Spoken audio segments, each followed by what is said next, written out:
Hello everyone, myself Dr. Omkar Sonone, a faculty and mentor at AFMG, and I'm glad to welcome on board two of our successful graduates and now doctors, Dr. Ajinkya and Dr. Chandramouli.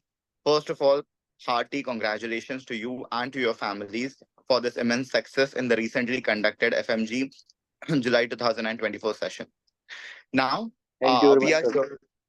We are here to answer a few queries that usually FMG aspirants have when they begin their preparations.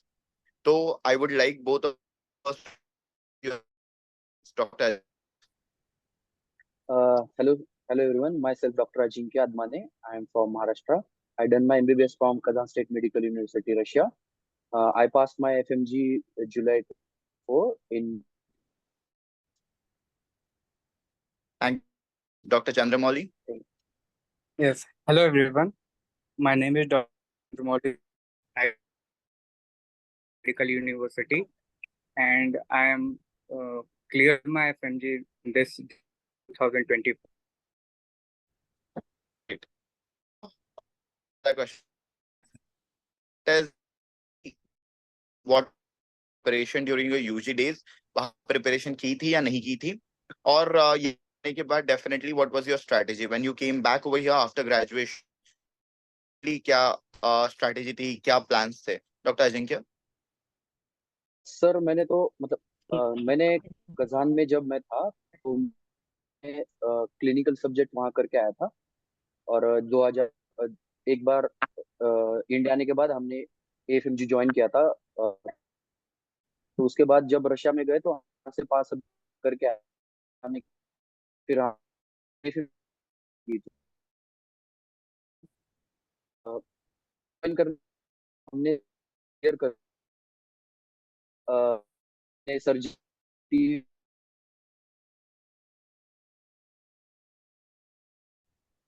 Great.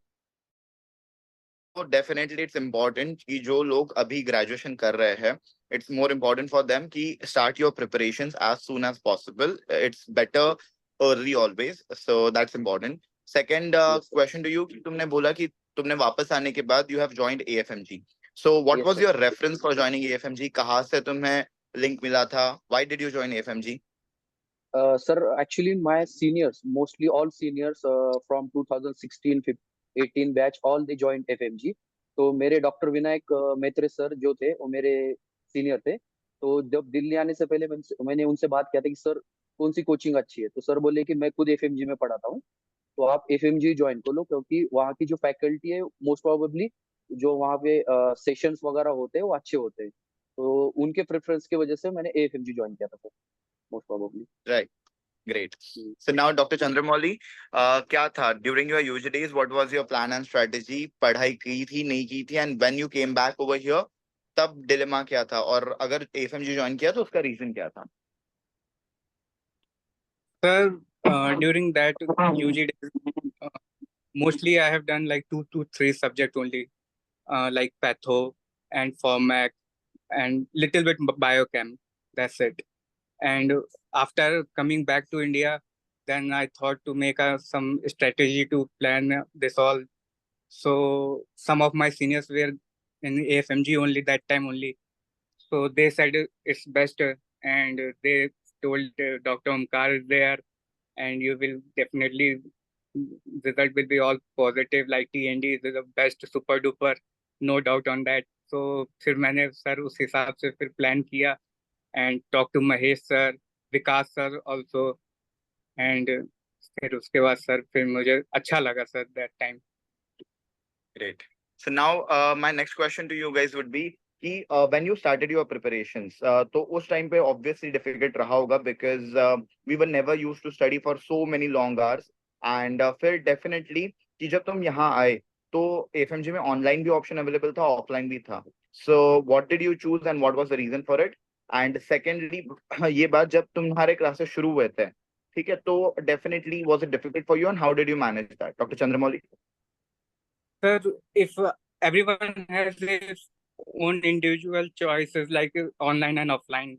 So sir, मुझे ऐसा लगता था I feel that in online classes I won't get that much concentration to get of this all. So फिर मुझे ऐसा लगा कि offline classes let's see what happens. फिर when I took 1 or 2 classes in AFMG like demo classes, so I think this is the way to get enhance all my struggle during this period. And यही सब था sir, फिर मुझे अच्छा लगा फिर, and surgery was going on. The best thing was that time. Great. Dr. Ajinkya, so as both options were available, why did you choose offline? And then what was your experience? It was difficult. So how did you manage that? Sir actually जब हम Russia में थे तो हमें आदत नहीं था कि हम 5 घंटे 4 घंटे एक जगह पे बैठ सके। तो मैंने ऑप्शंस ऑफलाइन इसलिए चूज किया कि ऑनलाइन में क्या हुआ था कि हमारे पास ऑप्शन रहता है कि यार मैं इसको बाद में देख लेता हूँ या इसको मैं स्किप कर देता हूँ या कोई कोई आ गया या कोई ये हो गया तो आप उठ के चले जाते हो। और ऑफलाइन में क्या होता है कि आप क्लास में बैठे रहते हैं, आपके अपने साथ बाजू में स्टूडेंट रहते हैं, तो आपके पास जो माहौल बनता है ना क्लास में, वो ऑनलाइन में नहीं बन पाता था। तो इसलिए मैंने ऑफलाइन ज्वाइन किया था मोस्ट प्रोबेबली। सब सीनियर मुझे बोले थे कि ऑफलाइन करने का क्या है कि टीचर लोग सामने रहते हैं ना, तो आपके पास कोई निमोनिक हो गया या कुछ ऐसी ये शब्द भी बोल दिया ना, वो एग्जाम में क्या होता है क्लिक हो जाता है, क्योंकि आपने एग्जाम में अपने को एमसीक्यू सॉल्व करना है तो कम से कम 30 सेकंड में सॉल्व करना पड़ता है। तो एक एक शब्द जो बोलते हैं ना टीचर लोग, वो आपके ध्यान में रहेगा और एग्जाम में वही याद आएगा। इसलिए मैंने सर ऑफलाइन ज्वाइन किया था। Right, great. That's most important. I feel कि जो live experience होता है and हाँ, definitely yes sir, to stay away from distractions. That's most important. That plays a role in yes offline. That's true.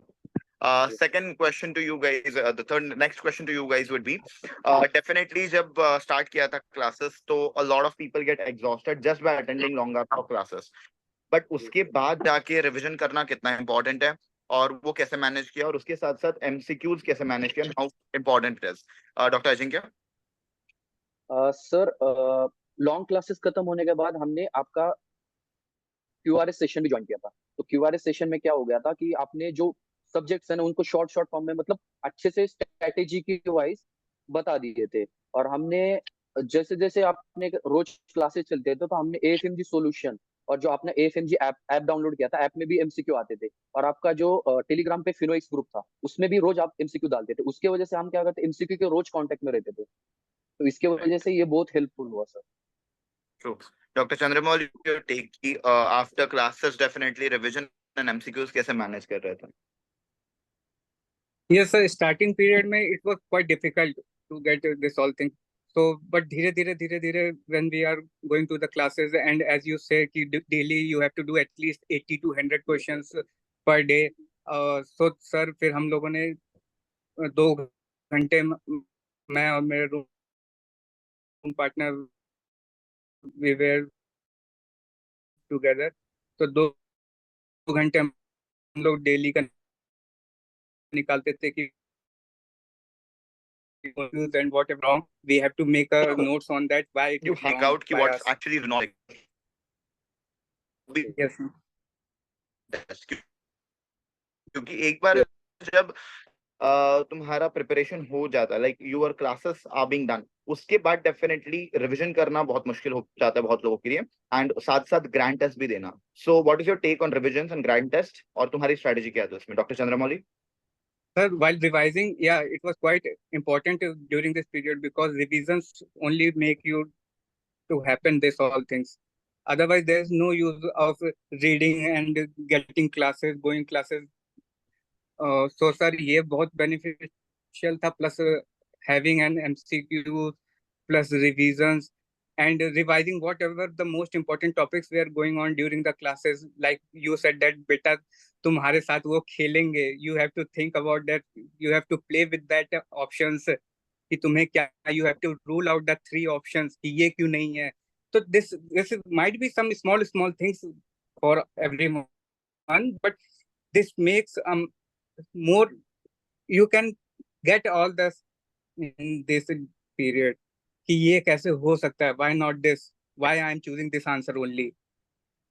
True. Yes. That's most important actually कि analysis करना भी जरूरी है in MCQs as well. Dr. Ajinkya, revision and grand test, sir what is your take on that? रिवी रिवी revision के time मैंने आपसे एक बार मिला था तो मैंने आपको ही पूछा था कि सर रिवीजन का प्लान कैसे करूं। तो आपने मुझे को बताया था कि रिवीजन को दो दो पार्ट्स में डिवाइड करो, मॉर्निंग में वन सब्जेक्ट और Right. आफ्टरनून में हाफ सब्जेक्ट, और उसके बाद इवनिंग में आप एमसीक्यू कर सकते हो। तो मैंने इस हिसाब से एक बड़ा सब्जेक्ट लिया था, एक छोटा सब्जेक्ट लिया था, जैसे मेडिसिन के ये पढ़ेंगे ना, तो क्या मेरा प्लान था।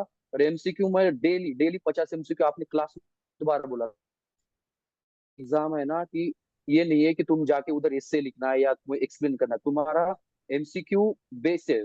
क्योंकि तुम अगर एग्जाम किसी फ्लाइट में जाओगे और तुम्हारे तलवार कोई तुम्हारे धार नहीं है, तो तुम करोगे। ये शब्द मेरे इम्पोर्टेंट में, मतलब ये ध्यान में रखा था कि सॉल्व करने की जो स्ट्रैटेजी है या प्लानिंग है, वो जितना ज्यादा तो आप एमसीक्यू करोगे, जितना ज्यादा आप करोगे, तो आपको सीख पाओ। रोज 50 एमसीक्यू डेली यूज सॉल्व करने का। Right, that's most important. बहुत इंपॉर्टेंट चीज है, तुमने हाईलाइट कर दिया है कि during revision schedule, definitely schedule एक प्रॉपर होना चाहिए। मॉर्निंग या afternoon sessions you should have for difficult, easy and major and minor to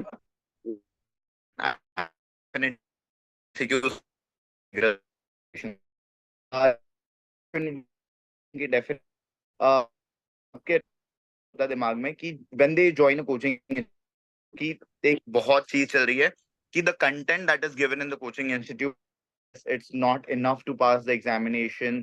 तो इसीलिए लोग क्या करते हैं ना, हर एक प्लेटफॉर्म शुरू कर देते हैं, और दूसरा पीडीएफ जमा करना, पाइल अप करना, होर्डिंग करना शुरू कर देते हैं। What is your take on that, Dr. Ajinkya first? इसमें तो मैं एक ही बात बोल सकता हूँ कि आप कंटेंट तो हर हर तो कंटेंट तो अभी ऑनलाइन प्लेटफॉर्म हो गया या बाकी जो कंटेंट होता है ना, उनमें पीजी लेवल का कंटेंट बहुत ज्यादा होता है। पर आपने और सबने पीवाईक्यू में देखा होगा कि जो एफएमजी के जो क्वेश्चन की जो क्वालिटी रहती है ना, वो मोस्टली मतलब ज्यादा हमको डीप नहीं पूछते, मोस्ट प्रोबेबली ऊपर ऊपर का या सुपरफिशियली पूछते हैं। तो इसलिए कंटेंट्स जितना, ऐसा नहीं कि जितना बुक बड़ा होगा उतना कंटेंट ज्यादा होगा, पर अपने लिए रिवीजन के लिए तुम जितना ज्यादा रिवीजन कर पाते हो ना, ये बहुत इंपॉर्टेंट। इसलिए कंटेंट कोई मैटर नहीं करता, सारे इंस्टीट्यूट में कंटेंट मोस्टली सेम ही मिलेगा आपको। तो इसलिए कि यही मेरे को लगता है। तो इसलिए क्लासेस That's करना या उनका कंटेंट यूज करना बहुत इंपॉर्टेंट है। Content that's most important as you have stated कि important यस is कि content बहुत नहीं होना चाहिए, at least हाँ revisable होना चाहिए। हाँ That's हाँ definitely important. Yes Yes, yes Dr. Chandramouli, yes what is your take on that? Was it enough? Yes, yes, sir, definitely, sir. Because I saw some of them having a too much of this much book and reading and saying, "अरे यार इतना है कैसे हो पाएगा?" That's the most important thing which I saw that during this time. And when we were in AFMG, the notes were very concise and precise. जो एक देखने में भी पहले से बच्चा घबरा नहीं सकता है कि अरे मेरे को इतना ज्यादा तो नहीं है ना, इतना ही मेरे को करना है। That's the major thing, sir. That's most important कि सबसे पहले तो घबरा यस मत जाओ वो नोट्स देख के। वही। लोग तो घबरा यस जाते हैं। That should not happen, and that's the basic reason why it's kept short and sweet and concise. Great, that's important. Now, next question to you would be, apart from the regular classes, like what differentiates AFMG from the other institutes is basically a lot of revisions. Like you have multiple sessions going on. There are test and discussion sessions. Then there are faculty rapid revision sessions, faculty TNDs. Yes There is a QRS session. So, how these sessions have helped in that? Chandramouli first. Yes, sir. After completing the course, like FMG, we are done within 3 to 4 months. In the last, we get rid of getting 2 months in hand, 1.5 month or 2 months. During that period, it's enough to for a revision. It was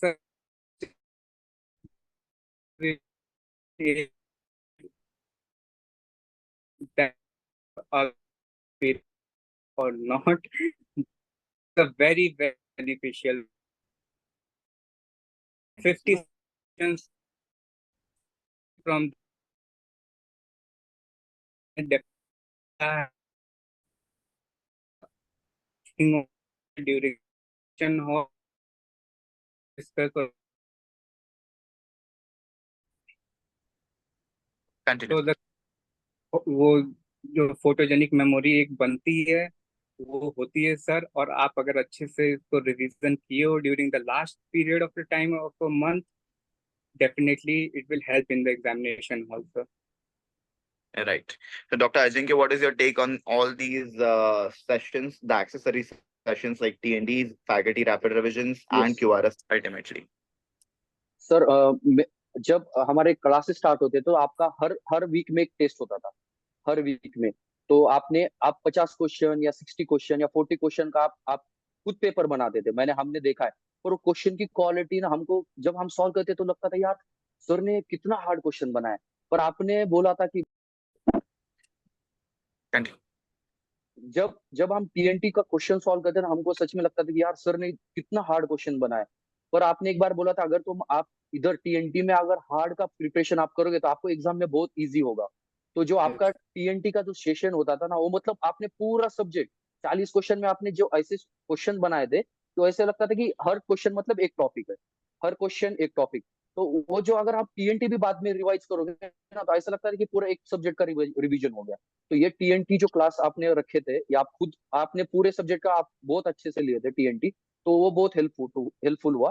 और last में जब आपने QRS session रखा था, तो आपने 3 दिन या 4 दिन में पूरे मतलब मोस्टली 15-16 सब्जेक्ट आपने बहुत अच्छे से कवर कर दिया। तो हमको बाद में ऐसा लग रहा था कि यार ये सब्जेक्ट में कौन सा टॉपिक पढ़ेगा या कौन सा ये करे। तो आपने क्यूआरएस सेशन इस टाइप से फॉर्मेट बनाया था कि तुम्हारा मोस्ट प्रोबेबली पीवाई सारे टॉपिक्स उसमें कवर हो जाते हैं। और एफएमजी में ये होता है कि मोस्ट प्रोबेबली 60-70 जो क्वेश्चन है तो पीवाईक्यू टॉपिक्स बहुत कवर हो जाते हैं। तो क्यूआरएस सेशन में हमको ऐसा लग रहा था कि यार चलो ये कर अगर है ना, तो कम से कम 100 क्वेश्चन तो इससे आराम से आएंगे। तो ये क्यूआरएस True. सेशन और जो आपका टीएनटी सेशन है ना, ये बहुत बहुत बहुत इंपॉर्टेंट है। That's more important कि actually जब sessions हो रहे हो that you have to attend and like that is going to play a role as well. Yes Right. Now, important is my next question to you कि obviously as I always say कि ये जो preparation का phase और journey होती है, तो इसमें बहुत सारे ups and downs आते हैं, बहुत सारे lows आते हैं. You are struggling with a lot of problems at home also. So इस stress को कैसे manage करना है? इस depression से कैसे बचना है? और definitely how to perform well in the examination as well. So Dr. Ajinkya. Sir ups downs तो हर टॉपर बंदा हो या जो एवरेज बंदा हो, या जो सच में प्रिपरेशन करता है ना, उनको डिप्रेशन आता है कि यार मैं सही जा रहा हूँ क्या, मेरी प्रिपरेशन सही जा रही है क्या। कभी कभी क्या होता है जीटी में मार्क कम आ जाते हैं, तो लगता है यार मेरे से हो पाएगा कि नहीं हो पाएगा। उस टाइम में आप अगर आप मेंटोर हो या आपका कोई हो, तो आप एक बार उनसे बात करोगे ना, तो वो आपको समझा देंगे भाई ये ऐसा नहीं कि तेरे अकेले के साथ हो रहा है, ये सबके साथ होता है। और जो बंदा सच में पढ़ता है ना, उनको ही डिप्रेशन आता है या उनको ही होता है। तो जैसे डिप्रेशन आता है तो एक दिन हम थोड़ा ब्रेक लेते थे, या उसके बाद फिर नेक्स्ट डे से हम न्यू मॉर्निंग में नया से अच्छे से शुरुआत करते थे। तो डिप्रेशन या अप डाउन आना, ये तो मेरे को लगता है ये नॉर्मल है चीज। पर इससे जल्दी जितना जल्दी आप बाहर आ सकेंगे ना, उतना इम्पोर्टेंट। और डिस्ट्रैक्शन में मैं बोलता हूँ कि जैसे इंस्टाग्राम हो गया, या हमारे टाइम अभी एग्जाम के टाइम वर्ल्ड कप भी था, क्रिकेट वर्ल्ड कप, फिर उससे पहले आईपीएल था। तो हम मतलब इतना इतना लगता था कि यार एक मैच देख लूं या फाइनल देख लूं या सेमीफाइनल देख लूं। पर बाद में लगता था यार ये मैच तो हम बाद में भी देख सकते हैं। पर सबसे इंपॉर्टेंट है कि एग्जाम कैसे भी करके अपने को पास होना है, उसके बाद तो टाइम ही टाइम है। आप आराम से बाद में वर्ल्ड कप भी देख सकते हो, हाइलाइट्स भी True. देख सकते हो। तो ये बहुत इंपॉर्टेंट है कि सेल्फ कंट्रोल रखना बहुत इंपॉर्टेंट है इस टाइम में। Right. That's most important. You have highlighted very important points कि सबसे पहले कि highs और lows होना journey में, that's हाँ। obvious, ये normal चीज है, ये accept करना ही बहुत बड़ी बात है. And then यस definitely अगर आते भी तो जल्द से जल्द उसमें से बाहर निकलो. And यस secondly कि sacrifices किए बिना obviously और self यस control के बिना things are not going to help. Yes. Very good. That's most important. Dr. Chandramouli, how did you deal with that depressive phase of your preparations? Yes, sir. During this preparation time, sir, it was very roller coaster for me, sir, during this period because I lost my grandfather during this time. So it was quite difficult for me. But then also, nevertheless, I started preparing what my parents supported me and saying day by day, do it, you will do it, definitely it will wanna help you, this and that, sir. Distraction तो होते हैं sir, definitely बहुत चीजें होती हैं. If you are living in a Gautam Nagar, starting from day from morning, from tea to dinner, everything you have to depend upon yourself only कि मुझे ही जाके करना है, लाना है सर. और what I think sir, during this period बच्चे को प्रेशर होना चाहिए during preparation, so that उसके माइंड खुलते हैं कि मतलब हाँ मेरे ऊपर एक बर्डन है, मुझे ये करना है, मैं True. इसलिए यहाँ पे हूँ. So what I think personally, pressure is beneficial for me, sir, during this time. Right. That's most important. You told us that definitely, even being bearing a personal loss, even after that, standing up and like going against all the odds and passing out with flying colors, that's the most important thing, and it's actually inspiring. Secondly, you literally mentioned that you have to be serious. You have to have that pressure on yourself, that why you are here. If you have come to Gautam Nagar, if you're definitely sacrificing things, so there's a reason behind that. Yeah. And time you are serious, obviously you're going to crack the examination. That's definitely true. Yes. Next question to you. My question would be definitely any special mentions about the faculties, about the session, about any person in the AFMG team, or any of your friends who have supported you throughout the journey, or any family members. Dr. Chandramouli? Yes, sir, definitely, sir. When I'm facing some problem like regarding while MCQs, तो रात के 12 बजे, I remember that time, रात के 12 बजे I was sending you the question, sir ये क्यों नहीं है, मेटालिक क्यों, इसमें ऑप्शन क्यों है, I remember that thing. You said अरे बेटा वो पुराने वाले होंगे, अपडेटेड नहीं होंगे. तो सर एक बैक ऑफ द माइंड ये रहता है कि हाँ मेरे पास सपोर्ट है कोई, एट दिस टाइम ऑल्सो रात के 1 बज रहे हैं. तो वो चीज अच्छी लगती है सर कि someone is back standing, having a good mindset and supporting to this things. So वो चीजें आगे ले जाती है sir, definitely. And parents, no doubt sir, always supporting. That's the things for me sir during this That's time. true. Definitely, their support is a must throughout this journey. Dr. Ajinkya, any special mentions about any faculties, family members, friends? Sir मेरी सबसे best teacher था ना, वो थे doctor Omkar sir और doctor विकास sir. Omkar sir को देख के मेरे को ऐसा लगता था कि यार ये कितना मतलब एक सर है, मतलब टीचर है, पर कितना मतलब मेहनत करते हैं. क्योंकि आपने एक बार एक सेशन लिया था मॉर्निंग 9 से लेके रात को 11 बजे तक. दिलीप भैया आए थे, वो बोल रहे थे कि क्लास खत्म करो, मेरे को दरवाजा बंद करना है, मेरे को क्लास बंद करना है. आप बोले 5 मिनट 5 मिनट. आपने वो देख के लग रहा था कि यार ये टीचरों के इनके पास सब कुछ है, फिर भी ये बंदा इतना मेहनत कर रहा है. तो हमको ऐसा लगता था कि यार हम क्यों नहीं कर सकते इनके, मतलब ये करते तो हम क्यों नहीं कर सकते. और डॉक्टर विकास सर हर क्लास में या कभी कभी आते, बाहर भी मिलते थे, तो मोटिवेट रखते थे, हाँ बेटा तुमको करना है, तुम कर सकते हो, ऐसा मतलब मिलते थे. मतलब महेश सर ने भी हमको इतना सपोर्ट किया ना. कभी पेमेंट की हो गई या कुछ ये हो गया, तो बोलते थे बेटा मैं हूँ, कुछ भी हो जाए तो मेरे पास आ जाना, आप ये करोगे. और स्पेशली मेंशन कि विनायक सर मेरे यूनिवर्सिटी के सीनियर है. उन्होंने भी मुझे बहुत मेंटली सपोर्ट किया.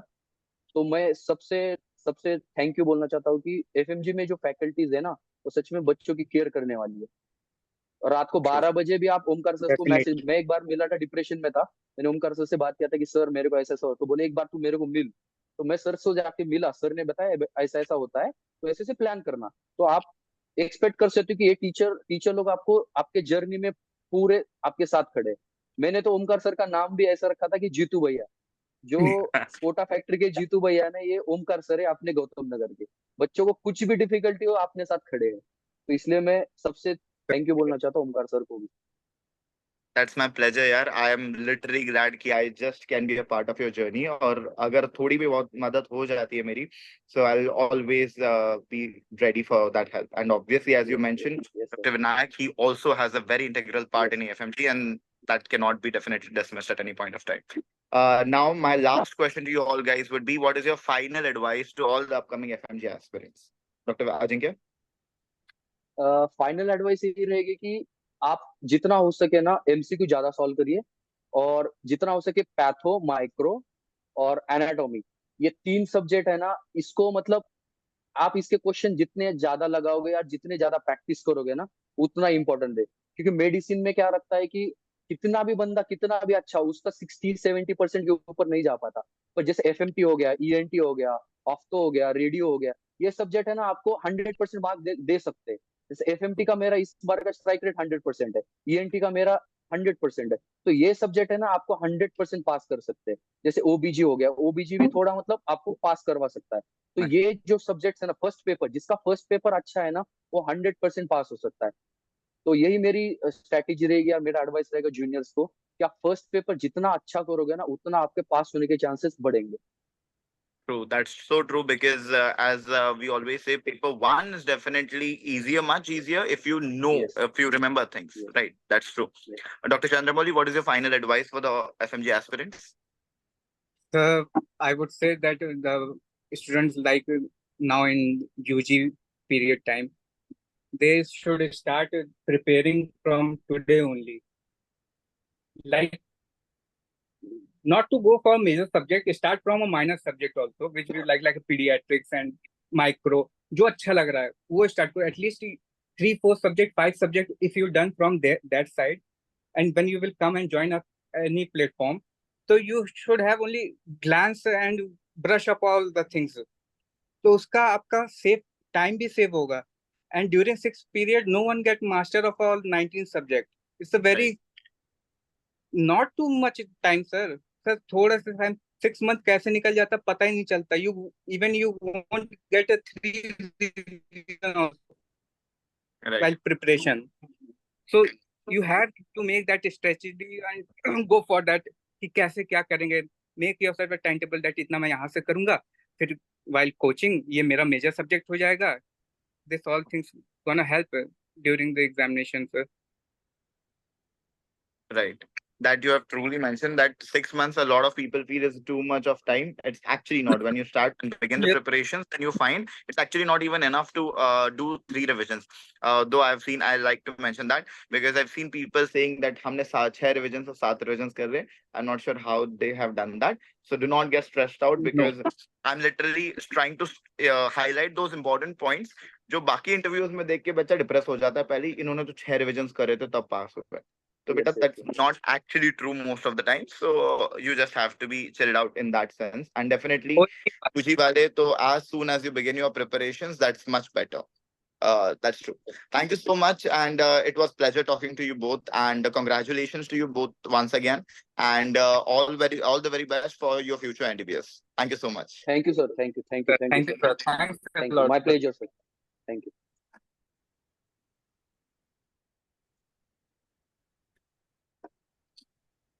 अरे मालिक कहाँ गायब हो गए?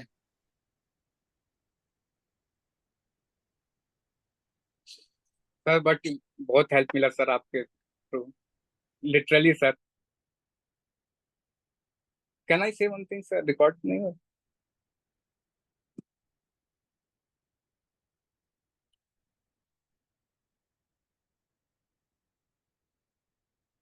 Your voice is not clear sir.